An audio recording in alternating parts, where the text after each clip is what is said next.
Okay, recording has stopped. Let me open up my Should I make a smile like a psychopath? what? Can I? I'm gonna start now. All right, guys, this is my presentation. It's an informative speech and a presentation on home field advantage in sports. All right, first, let's talk about altitude. Altitude is a huge part in home field advantage in sports, right? Such as Mile High Stadium. Why is this a factor? Well, this affects the air drag. The ball travels farther and at a different trajectory. Okay. This affects kickers, throwers.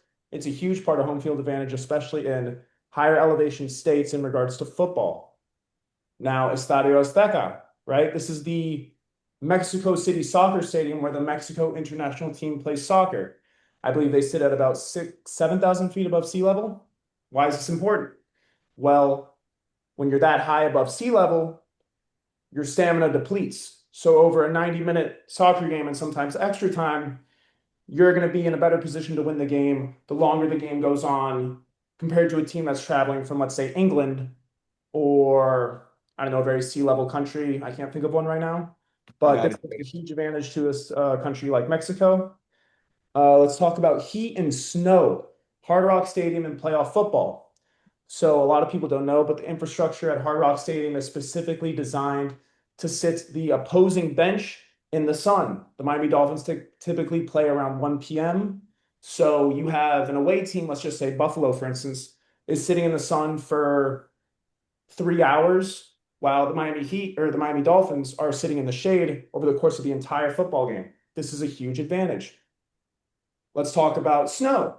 If you're the Miami Dolphins and you're traveling to Buffalo once a year and you play Buffalo in December, you're going to be at a gigantic disadvantage compared to Buffalo, who plays in Buffalo all year and play half their games in Buffalo. Playoff football. Playoff football is played in January. You will be at a bigger advantage or disadvantage if you travel to a city like Foxborough, where you have to go play Tom Brady in the snow and you're the Tampa Bay Buccaneers. That's not a real matchup, different conferences, but you get the point. Oh, totally. That's also why Miami hosts more Super Bowls than any other city in the world because they believe Miami has the most even weather, right? It's one of the few places where you can play football in February and there won't be a gigantic snowstorm. Field conditions, turf versus grass. This is very simple. A lot of grass or pitches are different. You know what I mean? Um, a lot of injuries occur on turf versus grass. This is a big point of contention in football right now about teams trying to switch from turf to grass, but it's not really working out because it's cheaper to own turf. Regardless, stadium design, MLB fields, the dimensions of all MLB fields are different, right? Outfields are shorter and longer in some places, and the walls are shorter and higher in other fields. So all fields are different, and knowing your own field and knowing where to hit and where your strengths are is a huge advantage in MLB. Wind patterns. There's a lot of NFL stadiums that are on rivers, like Levi Stadium or Heinz Field in Pittsburgh is also, I believe, on the water, where the wind is whipping through and that affects kicks that a team might be at a huge disadvantage if they don't play there regularly. Like, the Bengals or Ravens might be more accustomed to it than the Dolphins, who play Pittsburgh like once every 6 years. Next, the crowd, noise and hostility. Arrowhead, they hold the Guinness World Record at 142.2 decibels in 2014 and against New England, I think. So this goes to show that the crowd won't just be a mental disadvantage, it also becomes a physical disadvantage. When the noise is that loud, you feel it in your bones. The 12th man, Seattle, they are known as the 12th man. It's basically like an extra person on the field. That goes to show how much Seattle's crowd gets into the game and how much of an impact they have on their team. I think Seattle had the best home record for I think like 8 or 9 years in a row, which is what gave them the moniker. England versus Mexico in the World Cup this year. A lot of people saw that the hotel that England was staying at was having fireworks and candlesticks going off all throughout the night before their big game. This is another thing that people frowned upon, but it's a natural part of sports. It's been happening for years. It's just that the World Cup is such a big event. There's billions of eyes on it. It just gets that much more attention. Home crowd energy, player motivation and momentum, big swings. You see this a lot in basketball where the noise is compact and the game is so fast paced. You hit a few threes, the crowd gets into it, and all of a sudden, you're you're on your back heels and what was a 20-point lead is now a 2-point lead. You saw this a lot in the recent NBA finals with San Antonio versus New York, where San Antonio had monstrous leads the whole game. And all of a sudden you hit a few big threes, the New York crowd gets into it, and New York is going on 16-0 runs the rest of the game. Let's move on.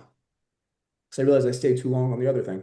The familiarity advantage. No commute, familiar surroundings, right? It's very simple. No flights. You sleep at home. It's your daily routine. You don't have to travel. You wake up at home. You eat breakfast with your wife and kids. Your locker room, it's the same. The court, the field. It's everything that you're accustomed to where you play in most sports half of your games, whereas the other half are away, different stadiums, but half of them are here. So, of course, being at home is a huge advantage, right?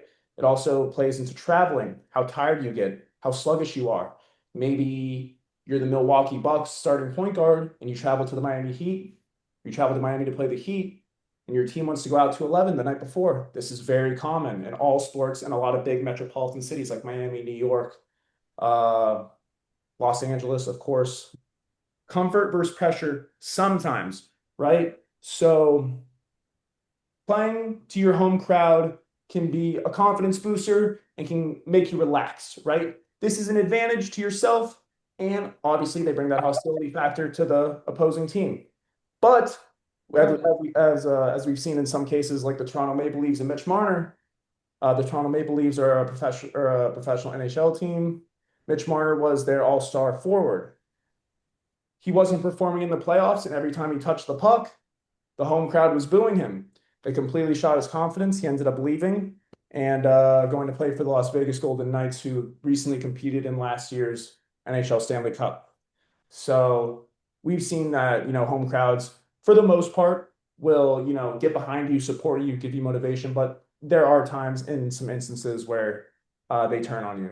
And that honestly would be more of a disadvantage than almost any disadvantage you could face in sports. So, in conclusion, home field advantage is more than just home. The crowd creates pressure, can influence the atmosphere, and even officials that are officiating the game. The environment creates physical advantages through altitude, heat, and stadium design. The journey creates fatigue and disruption for the visiting teams, and the familiarity factor gives the home team a more comfortable, predictable routine. That is all. Do we have any questions? 2 minutes. But I believe I'm going over time a little bit, but we could do 2 minutes. I got a question. August. Which sport provides the best home field advantage per se? Well, in my opinion, I would say this will go to the sport that has the largest crowds. So I would say football, where the noises get the loudest. Like I said, Arrowhead holds the record for the highest volume reached by a crowd. So that's why I think that, because NFL stadiums can get as large as I think 80,000, 60 to 80,000 is like the general range, or 40 to 70. But that's twice the size of your average NBA stadium and sometimes 3 times the size of an NHL stadium. Soccer is also unique in a sense that the crowd, it's the way they design the stadiums in overseas is that the stadium is built kind of on top, like it's a lot more steep, which makes the noise kind of funnel in. So, that is something to be said. But I think football, just because of the sheer amount of people and the record speaks for itself. Have to watch. So I would say football. But I would say college football, even though the record is held by, an NFL crowd, I think college football has the most animated crowds. You have to watch. So I have a question. Yes. I thought that when it comes to home field advantage, and we were talking about different teams, I felt like the Miami Heat had a massive home field advantage in regards to when players come into town. They want to party on South Beach, and it really takes away from, hey, quiet dog from barking. Yeah, so I kind of thought that the Miami Heat had a major home field advantage with the city. What are your thoughts? So this is a real thing. I don't know what's happening. I have my presentation pulled up, but I'm hearing Goldie is wagging her tail. Stop. This is live and I'm recording. Anyway, the Miami Heat, yes, it's a known advantage, but I don't think it gets as much attention as it should because the players do this to themselves, and then when they come to the game, it's a known thing. Living in Miami, the Miami Heat Stadium is not even half full until about three-quarters of the game. People just don't care to get to a Heat game on time. Even in the playoffs, I'm sure if you watch this on TV, you see how empty the game is at the start. This has been a known thing for years. So yes, you go to 11 and you have some shots and you compromise And it yourself. counts for the Dolphins too, I would think, because I know that there's times where the Patriots come down in December and they lose to the Dolphins all the time because Yes, they're partying.